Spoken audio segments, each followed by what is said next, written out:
Gonna get off on a couple of tangents on this record. Up to number 19, up 8 from 27, Beat It by Michael Jackson.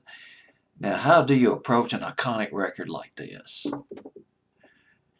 Because so much has been said about this. When a song is that massive, so much is said about it, so much of its background and all that. What can I add to it? Everybody knows about Eddie Van Halen's guitar solo. Well, let's start off with this. The first seven notes of that song, that down, down, played on a Synclavier digital synthesizer.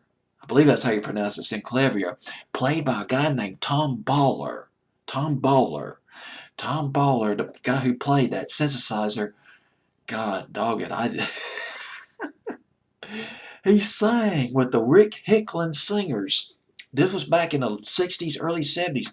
He and his brother, John, sang backup on those Partridge Family hits. The Ron Hicklin Singers.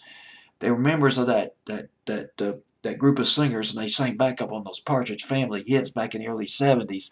And Tom Baller, God, I want to get to. I hope I pronounced that last name correctly because I'm not trying to be suggestive about it. But Tom Baller and his brother, they formed a band called Love Generation. Yes, back in the 60s, baby. Back the summer of 1967, they had out a song called Groovy Summertime. And I'm trying to get that song, by the way, on Spotify. I can't find it on Spotify. And I'm an avid collector of songs. I'm trying to get those lost 45s. But anyway, Tom Baller playing the synthesizer on that record, that down, down, down. Jeff Porcaro of Toto plays drums on this song.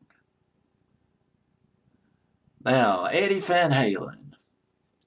Well, here's the deal. Quincy Jones wanted to put a rock song on the Thriller album. Something like My Sharona by the Knack, which was number one for 6 weeks. 5 or 6 weeks back in the summer of 1979. I'm sure everybody in the Western Hemisphere and the Eastern Hemisphere probably remember that one. And, they called Eddie Van Halen. How would you like to do a guitar solo with Michael Jackson? And Eddie Van Halen said, get out of here. You guys are pranks. He thought it was a prank call. But somehow he was convinced that this was for real.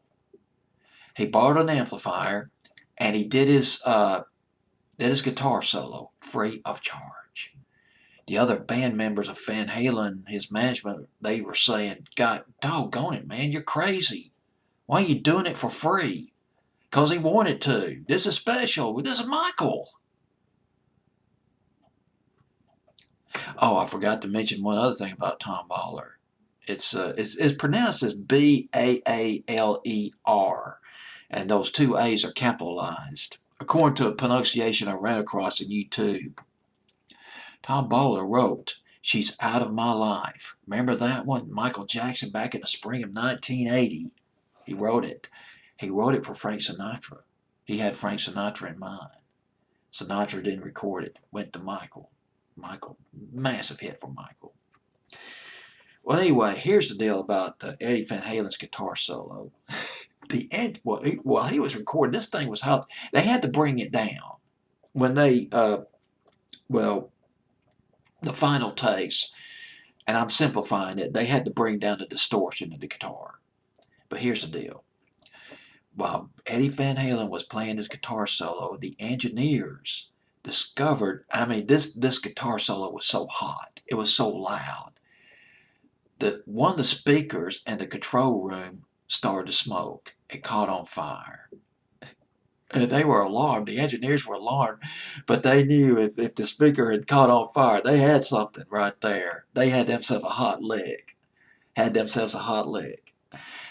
And by the way, there is something I want to add to this record. Some of the technical things, musically speaking.